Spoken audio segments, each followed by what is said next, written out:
এলো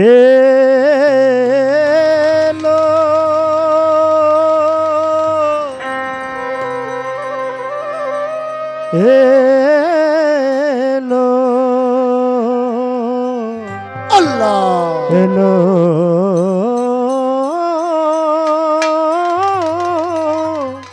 এলো ইয়া রাসূলুল্লাহ ইয়া রাসূলুল্লাহ। কি এলো? এটা হলো রজবের চাঁদ এলো।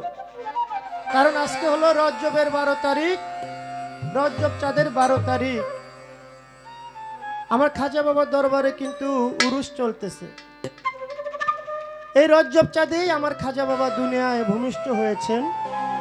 আর এই মাসটা হলো রজবের চাঁদ, তাই পালাটা দিয়েছে খাজা বাবার।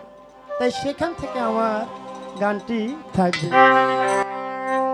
দেখো ও এলো রজবের চাঁদ, দেখো ও এলো রজবের চাঁদ। যেই চাঁদে জন্মিল আমার খাজা বাবা জান, যেই চাঁদে জন্মিল আমার খাজা বাবা জান।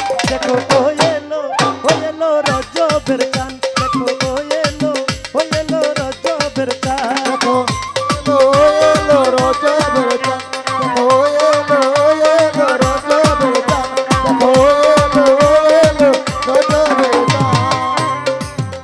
ওরে মায়ের গর্ভে জিকির করে, ওরে তাই দেখিয়া মায়ে ডরে। মায়ের গর্ভে জিকির করে, ওরে তাই দেখিয়া মায়ে ডরে। ওরে মায়ের গর্ভে জিকির করে, ওরে তাই দেখিয়া মায়ে ডরে।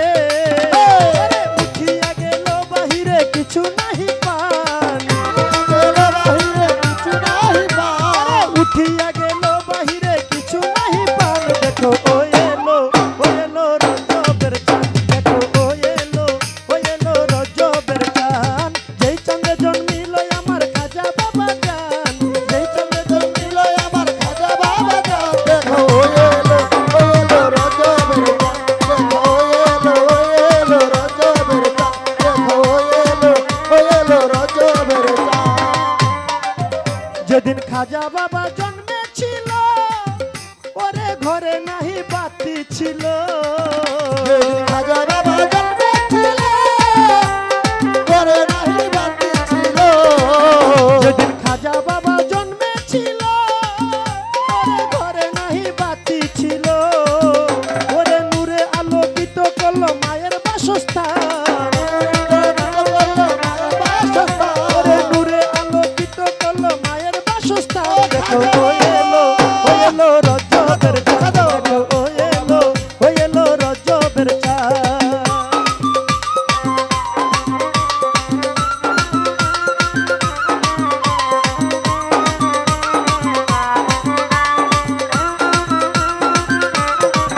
দেখো এলো রজবের চাঁদ, দেখো এলো রজবের চাঁদ। সত্যের বাণী প্রচারিতে, ওরে এলো বাবা আজমিরেতে। সত্যবাদী প্রচারিতে, ওরে এলো বাবা আজমিরেতে। ওরে সত্যের বাণী প্রচারিতে, ওরে এলো বাবা আজমিরেতে। এলো অন্ধকারে আলো দিতে হিন্দেল সুলতান, অন্ধকারে আলো দিতে হিন্দুরা সুলতান। অন্ধকারে আলো দিতে হিন্দেল সুলতান। দেখো ও এলো রজবের চাঁদ, দেখো ও এলো রজবের চাঁদ। যেই চাঁদে জন্মিল আমার খাজা বাবা জান, যেই চাঁদে জন্মিল আমার খাজা বাবা জান। দেখো ও এলো রজবের চাঁদ, দেখো ও এলো রজবের চাঁদ।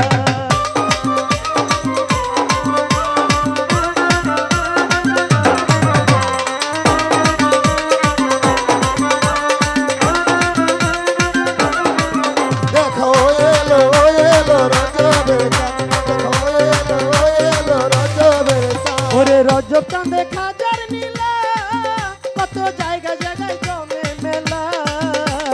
রজব চাঁদে খাজা মিলা, কত জায়গায় জায়গায় মিলা। ওরে রজব চাঁদে খাজার নীলা, কত জায়গা জায়গায় জমে মেলা।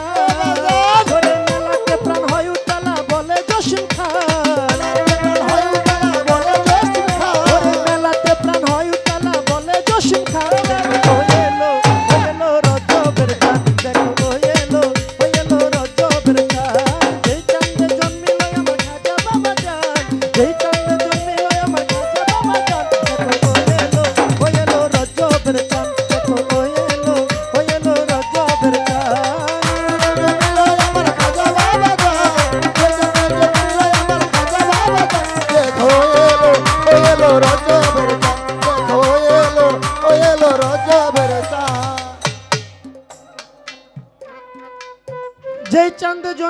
আমার খাজা বাবা যান দেখো ওই এলো রজ্জবের চান।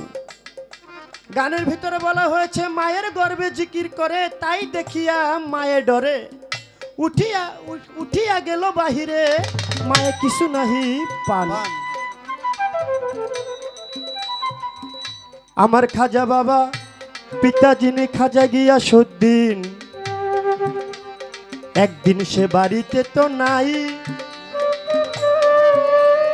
রাত্র গভীর হয়েছিল শুনিবেন সবাই, বাড়ি হইল খালি বাড়ি, বাড়িতে কোনো পুরুষ মানুষ নাই, কিন্তু বাহির থেকে শব্দ শোনা যায় শুনিবেন সবাই।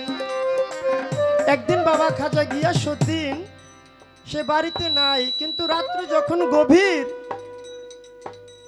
গ্রামবাসী যারা আশেপাশে ঘর থাকে তারা শুনতে পায় যে ওই ঘর থেকে কেমন জানে পুরুষ মানুষের শব্দ আসে, কথার আওয়াজ আসে, কিন্তু তারা খুঁজে কোনো কিছুই পায় না। এই শব্দটা আমার খাজা বাবার মা সেও কিন্তু পায়, কারা যেন জিকির করে, কিন্তু বাড়ির বাহিরে যখন যায় ঘরের ভিতরে কেউ নাই, বাহিরেও কেউ নাই। যখন আমার খাজা বাবা জন্ম নিল, জন্ম নেওয়ার পরে আর ওই শব্দটা শোনা যায় না। তখন মা বুঝতে পারলো যে আমার গর্ভে যিনি আসছে সে কোনো সাধারণ ব্যক্তি না, সে আমার গর্ভে থাকতে আল্লাহর নামে জিকির করতো সুবহানাল্লাহ সুবহানাল্লাহ। তাই বাবা খাজা বাবা জন্ম নিল, আস্তে আস্তে একটু যখন বড় হইয়া গেল, আমার খাজা বাবার পিতা খাজা গিয়াসউদ্দিনের সাথে ঈদের নামাজ পড়তে গেল। নতুন জামা কাপড় পরিয়া আমার খাজা বাবা গেল ঈদের মাঠে নামাজ পড়িবারে। গিয়া দেখে খাজা বাবা কি ঘটনা ঘটে, ছোট একটা বাচ্চা সে মাঠের কোণে রয়েছে বসিয়া। সে তখন কান্নাকাটি করে দুই চোখের পানি ছাড়িয়া। এই কান্না দেখিয়া আমার খাজা বাবা কি কাজ করিল, হাঁটতে হাঁটতে ওই বাচ্চাটার কাছে চলে গেল। আমার খাজা বাবা একবারে মাসুম বাচ্চা, শিশু বাচ্চা, নতুন জামা কাপড় পরে ঈদের মাঠে গেলেন নামাজ পড়ার জন্য। যাওয়ার পর চেয়ে দেখে ছোট একটা বাচ্চা, সে কাঁদে, ডাক দিয়ে বলে ভাই আজকে এই আনন্দের দিনে সবাই আনন্দ করে, নতুন জামা কাপড় পরে ঈদের মাঠে নামাজ পড়ার জন্য আসছে, আজকে এই খুশির দিনে তোমার চোখে পানি, তার কারণটা কি? ছোট বাচ্চা ডাক দিয়া বলে ওরে ভাই তোমাকে জানা, আমার দুঃখ শুনে তুমি কি করিবে ভাই? খাজা বাবা বলে কিছু না করতে পারি, তুমি কাঁদো কেন, একটু কি আমার বলতে পারো? ডাক দিয়ে বলে ভাই রে, আজকে ঈদের দিনে তোমার বাবা মা দুনিয়ার ভিতরে আছে, তারা তোমাকে নতুন জামা কাপড় কিনে দিয়েছে, কিন্তু ভাই আজকে সবাই আনন্দ করে, সবার শরীরে নতুন জামা কাপড় আছে, আর আমার তো এই পৃথিবীতে বাবাও নাই মাও নাই, আপন বলতে এই জগতে কেউ নাই, তাই আমি মনের দুঃখে কাঁদি। আমার যদি আপন বলতে কেউ থাকতো এই ঈদের দিনে আমাকে তো তারা নতুন জামা কাপড় কিনে দিত, তাই ভাই আমি কাঁদি, আমার তো আপন বলতে কেউ নাই। এই কথা শুনিয়া খাজা বাবা কি কাম করিল, নিজের গায়ের নতুন জামা কাপড় খাজা বাবা খুলিয়া ফেলিল। খাজা বাবার গায়ের নতুন জামা ওই বাচ্চাকে দিল রে পরাইয়া, ওই বাচ্চার ছিঁড়া জামা খাজা বাবা লইল পরিয়া। ওই বাচ্চা খুশিতে ইঠে ঈদের মাঠে কত আনন্দ যে করে, তাই দেখিয়া খাজা বাবার মনটা গেল ভরে। নামাজ শেষে খাজা গিয়াসউদ্দিন আমার খাজা বাবাকে খুঁজি এত পাই না, না পেয়ে বাড়ি চলে গেল। শোনেন তার ঘটনা। একটু পরে হাঁটতে হাঁটতে আমার খাজা বাবা বাড়িতে গেল চলিয়া। খাজা গিয়াসউদ্দিন খাজা বাবাকে বলিল ডাকিয়া, বাবা মঈনুদ্দিন, তোমার এই কি অবস্থা? আজকে ঈদের দিনে তোমাকে আমি নতুন জামা কাপড় কিনে দিয়েছি, কিন্তু তোমার শরীরে ছিঁড়া কাপড়, কারণটা কি?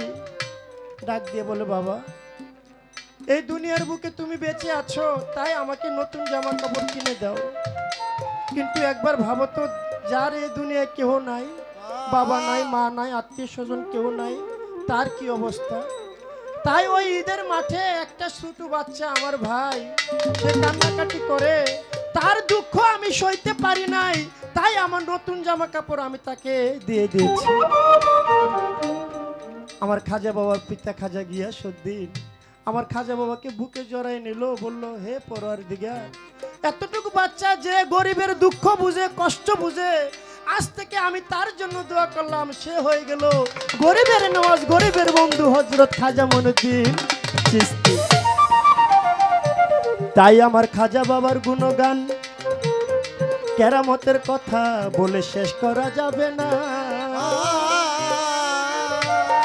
ছোট্ট একটা প্রশ্ন করব, শুনিবেন এখন। আল্লাহ তাআলা ডাক দিয়ে বলেছে, ওরে আমার বান্দারা, আমি তোমাদেরকে জানাই, আমার কথাটা তোমরা শুনে রেখো। তাই আমার আল্লাহ তাআলা বলছে তার বান্দাদেরকে, হে আমার বান্দারা, তোমরা জেনে রেখো, তোমরা যদি ওই কর্মটা করো, আমি আল্লাহ কসম করে বলছি, যতক্ষণ পর্যন্ত তোমারে আমি দুজকের আগুন দিয়া না পোড়ামু, ততক্ষণ পর্যন্ত আমি আল্লাহর রাগ ক্রোধ কখনো কমবে না। বলছে আল্লাহ, বলছে, হে আমার বান্দারা, তোমরা যদি ওই কাজটা করো, নিশ্চিত আমি তোমাদেরকে জাহান্নামের আগুন দিয়া পোড়ামু। যদি না পোড়াই, আমি আল্লাহর রাগ কখনো কমবে না না। কিন্তু আমার প্রশ্ন, আল্লাহ নিষেধ করছে ওই কাজটা কইরো না, কিন্তু বড় পীর জন্মের আগে ওই কাজটা কইরা তারপরে দুনিয়ায় ভূমিষ্ঠ হয়েছে। আমার কথাটা কি বুঝছেন? আল্লাহ করছে কইরো না, করলে দুজকের আগুন দিয়ে পোড়ামো, কিন্তু আমার বড় পীর জন্মের আগেই এই কাজটা কইরা তারপরে দুনিয়ায় আসছে। এখন আমার জানা দরকার ওই কাজটা কি, এবং আল্লাহ যে করছে বলছে এই কাজটা করলে আমি দুজকের আগুন দিয়ে পোড়ামু, কিন্তু আমার বড় পীর সে হলো আল্লাহর বন্ধু, তারে তো আল্লাহ দুজকের আগুন দিয়ে পোড়াইব না। আর যদি না পোড়ায়, আল্লাহ যে কসম করে বলছে, তাহলে তো আল্লাহর কথাটাও ঠিক থাকে না না।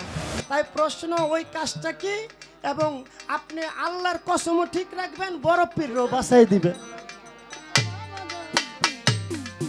এই তো একটা কথাই আমার, আর তো কথা না।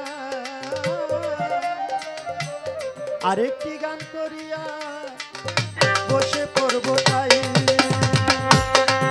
দেখো ও এলো রজবের চাঁদ,